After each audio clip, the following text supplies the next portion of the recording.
The doctor is in. Dr. Susan Maples is here.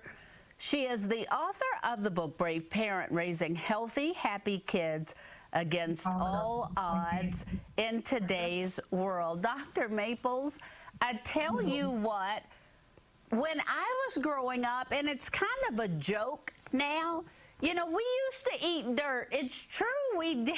I mean, we used to eat dirt. We used to do the dumbest thing, like jump off the highest fence. I mean, just things that, you know, you don't let your kids do now. How did things change so much? Well, I don't know, but I'm so glad you brought that up, Dawn, because, you know, those mud pies and the dirt we ate actually enforced our immunity, you know, giving us more microbiome diversity, reducing our risk of allergies. I mean, 1 in every 20 kids now has a food allergy. It's kind of crazy. It's between over-sanitizing our worlds with washers and dryers and over-sanitizing our households and indoor play versus outdoor play and all of that. I mean, it's a little crazy. The biggest factor for that is the lack of diversity in our food supply. We're getting 75% of our food from only 5 species of animals and 12 species of plants.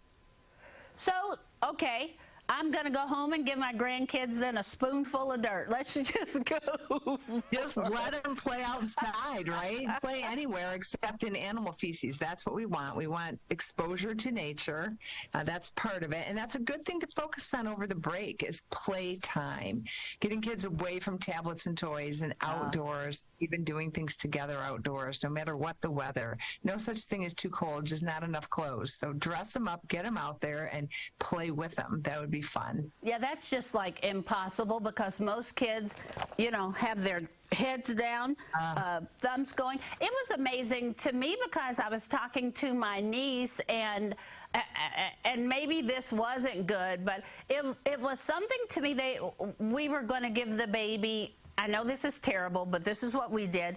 We were going to give the baby some water with some Karo syrup, and they were like, no, you don't ever give babies water. And we were like, what?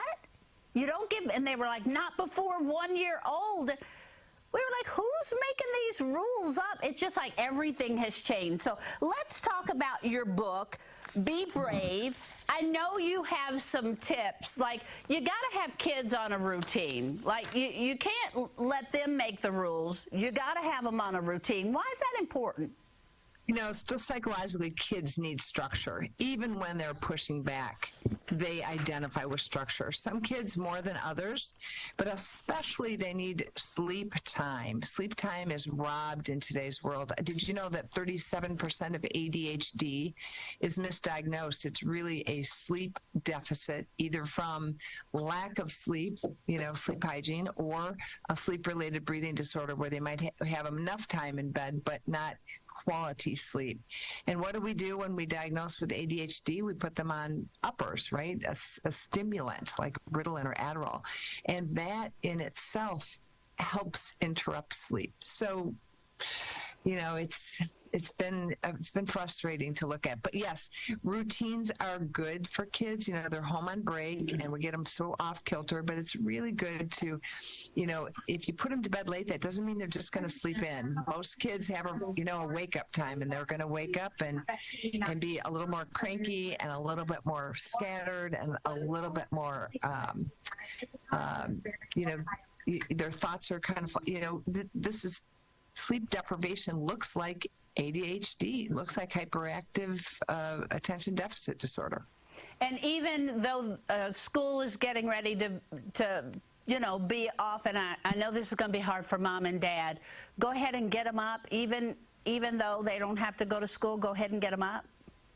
Well, it depends. Again, I like kids being able to sleep and not wake to an alarm or a parent. But, you know, when we have working parents and early bed starting times and all of that, we typically don't get them to bed in time. So I would say no, don't wake them up, but get them to bed earlier. You know, get them to bed earlier so they get, you know, so they sort of stay on a natural routine, and pay attention to how much they're sleeping. Because if they're sleeping a long time during break, it typically means they're not getting enough sleep during the regular school hours.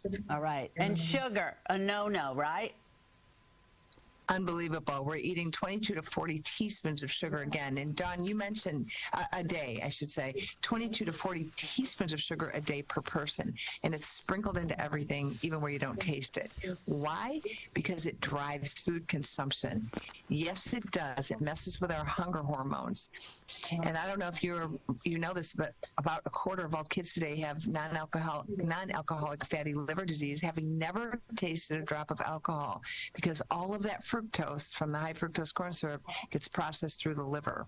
And when pediatricians aren't taking ALT levels, because they don't routinely do that, these kids often get pretty sick before we figure out what's wrong with them. So that's a real issue. The other thing is, like, boy, when my son graduated high school, which was only 2012, we had 16 million diabetics in our country. Now we have 37 million. In that short a period. Crazy. Well, we're running out of time, and I know that. I think we're doing pretty good on this one, building emotionally strong kids. We may be doing kind of worse on other things, but the emotional thing, I think we're trying our best to get that one down. Well, I guess so. You know, one of the things we can focus on is not about stuff. You know, a lot of times working parents, too, will want to shower their kids with gifts when they just want a connection. So really focus on things you can do together, you know, giving words and expressions to emotions, helping them with stress reactions, helping kids learn how to cope. And they do have stress. You think they don't have stress, they have stress. So getting them to verbalize it, talk about it, open lines of communication, transparency, get rid of secret keeping. Those are all good tips. Yeah, and don't think that their little things aren't big, because they're big to them. They're just as big to them as your stuff is to you. Yeah. Thank you so much. We appreciate talking to you. And again, Dr. Susan Maples, brave parent raising healthy, happy kids against all odds in today's world. You can go to beabraveparent.com. Thank you. Appreciate you. Thank you, Don. Appreciate Merry Christmas. you too. Merry Christmas. All right, when we come back, we're going to Southern Indiana. Go sewin.com. Stay